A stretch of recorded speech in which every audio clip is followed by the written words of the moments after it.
Welcome to our ஆன்மீக களஞ்சியம் channel. இன்னைக்கு மகா பெரியவா அருளுரையில் பிரார்த்தனை எப்படி செய்ய வேண்டும் என்று பெரியவா அருளியதை தெரிந்து கொள்ளலாம். பகவானை வேண்டும்போது வியாபாரம் பேசாமல் வழிபட வேண்டும் என்றார் மகா பெரியவா. உண்மையில் மனமானது கண்டபடி அலையாமல் அதை கட்டுப்படுத்துவதற்குத்தான் சுவாமியின் அருளை நாம் கோர வேண்டும். ஆத்மார்த்தமாக பகவானை வழிபட வேண்டும். ஒரு கோரிக்கையை நிறைவேற்றினால் உனக்கு அதை பண்ணுகிறேன், இதை பண்ணுகிறேன் என்று சுவாமியிடம் வியாபாரம் பேசாமல் வழிபட வேண்டும்.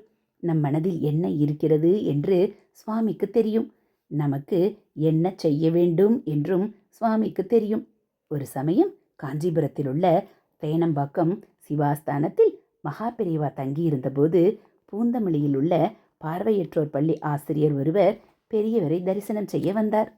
அவர் சுவாமிகளிடம், அடுத்த ஞாயிற்றுக்கிழமை எங்கள் பள்ளி குழந்தைகள் மகா சுவாமிகளை தரிசிப்பதற்கு அழைத்து வரலாம் என இருக்கிறேன். அவர்கள் பார்வை இல்லாதவர்கள், தங்களை தரிசிக்க முடியாது. எனவே பெரியவா அவர்களோடு 2 வார்த்தைகள் பேசினால் ரொம்பவே சந்தோஷப்படுவார்கள். தங்கள் திருவாய்மொழி அவர்களுக்கு அனுகிரகத்தை தரும் என்று சொன்னார். பிறகு ஆசிரியர் சென்று விட்டார்.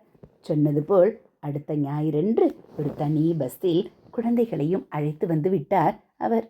மகா பெரியவாளின் தரிசனத்திற்காக அவர்களை காத்திருக்க சொன்னார்.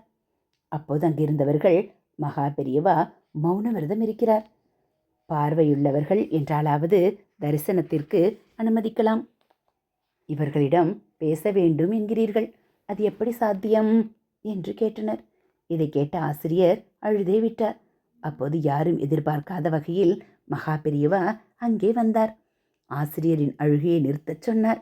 ஒவ்வொரு குழந்தையாக அழைத்து அவர்களின் பெயர், ஊர், பார்வை குறைபாடு எப்படி ஏற்பட்டது என்றெல்லாம் அன்புடன் விசாரித்தார். அவர்களை ஆசீர்வாதம் செய்தார். பழங்கள், கற்கண்டை ஆசிரியரிடம் கொடுத்து அவர்களுக்கு கொடுக்க சொல்லி விடை கொடுத்தார். ஒரு சமயம் ஜனாதிபதி வி கிரி, பிரதமர் இந்திரா காந்தி ஆகியோர் காஞ்சி மடத்துக்கு வந்தபோது மகா பெரியவா மௌன விரதம் அனுஷ்டித்து கொண்டிருந்தார். அவர்களிடம் மகா பெரியவா பேசவில்லை. ஆனால் பார்வையற்ற குழந்தைகளுக்காக தனது மௌனத்தை கலைத்தாரே, அந்த குழந்தைகள் என்றும் அவரை தன் மனக்கண்ணால் கண்டு கொண்டிருப்பார்கள் தானே. வழி தவறி போன மானிடரை தன் வழிக்கு கொண்டு வர பல வழிகளை காட்டினார். தன் கருணை வழியால் அனைவரையும் கடாட்சித்து அனைவரையும் தன் ஆன்மாவாக கண்டவர். ஹரஹர சங்கர, ஜெய ஜெய சங்கர, ஹரஹர சங்கர, ஜெய ஜெய சங்கர. மகா பெரியவா சரணம். இதுபோல் மகா பெரியவா அருளியதை நீங்கள் தினந்தோறும் கேட்கணும் அப்படின்னா மறக்காமல் நம்ம சேனலை சப்ஸ்கிரைப் பண்ணுங்கள். கூடவே பெல்லைக்கானை கிளிக் பண்ணி ஆளுங்கிற பட்டனையும் அழுத்திடுங்க.